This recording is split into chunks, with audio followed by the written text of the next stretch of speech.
Namanya mulai melejit beberapa tahun belakangan karena sejumlah buku yang ditulisnya tentang Islam dari sudut pandang seorang Muslim Tionghoa. Ia juga termasuk orang yang aktif berdakwah melalui media sosial.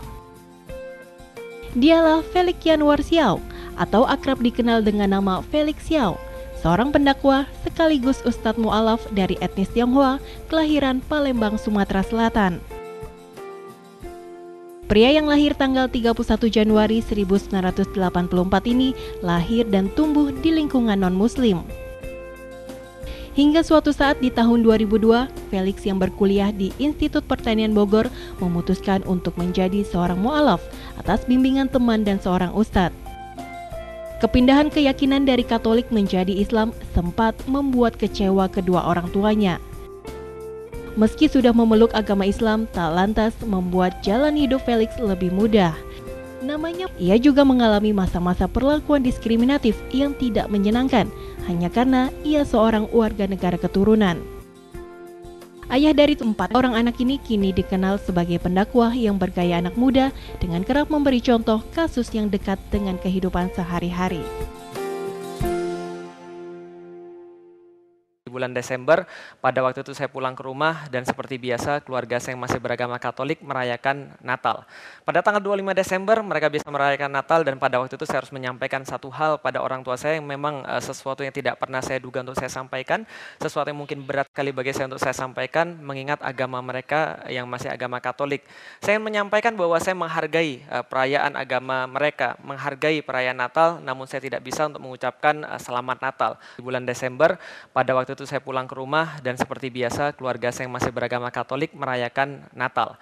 Pada tanggal 25 Desember mereka bisa merayakan Natal dan pada waktu itu saya harus menyampaikan satu hal pada orang tua saya yang memang sesuatu yang tidak pernah saya duga untuk saya sampaikan, sesuatu yang mungkin berat sekali bagi saya untuk saya sampaikan mengingat agama mereka yang masih agama Katolik. Saya ingin menyampaikan bahwa saya menghargai perayaan agama mereka, menghargai perayaan Natal, namun saya tidak bisa untuk mengucapkan selamat Natal. Bacaan pada saat imam sedang mengumandangkan surat-surat kan tinggal mendengar saja. Tapi kan ada bagian-bagian yang diem. Ya itu gimana? Nah saya juga tanya, ini saya nggak hafal nih bagaimana ayat-ayatnya. Ustadz Fatirem katakan sampaikan aja subhanallah walhamdulillah wala ilaha illallah Allahu akbar. Zikir aja pada Allah, ingat Allah. Tapi kalau nggak bisa subhanallah walhamdulillah wala ilaha illallah Allahu akbar, ya udah Allah, ingat Allah.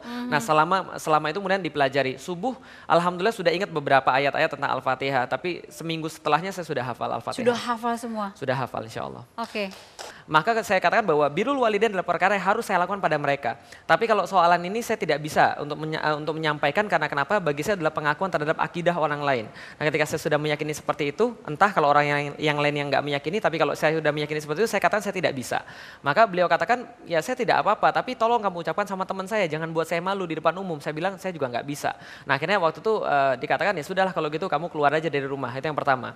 Yang kedua ketika saya mau minta nikah, saya juga diusir juga. Yang ketiga pas sudah mau nikah, itu saya juga udah mau diusir. Kita ingin tahu, awal-awal ada 3 pertanyaan bukan? Betul. Di kepala Ustadz Felix. Pertanyaan yang mendasar filosofisnya adalah tentang past, present, and future. Tentang masalah dari mana asal saya sih sebenarnya. Saya ini diciptakan dari siapa sih sebenarnya? Dari mana sih saya bisa hadir di sini? Yang kedua, akan kemana sih setelah saya mati? Setelah saya mati itu gelap atau apa sih? Atau seperti apa sih kondisinya? Yang ketiga adalah sebenarnya ngapain sih saya ini di dunia? Nah jadi pastnya adalah saya ini dari mana?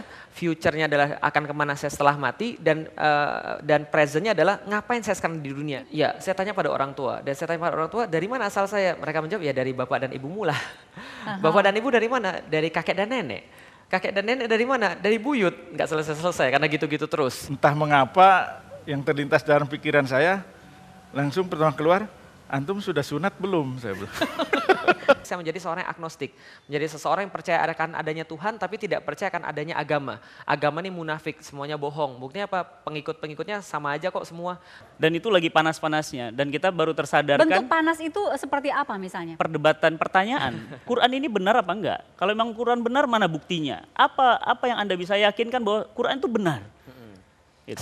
Jadi saya pernah diusir sama beliau, saya ingat sekali pernah diusir sama beliau gara-gara saya nggak bisa baca bahasa Arab.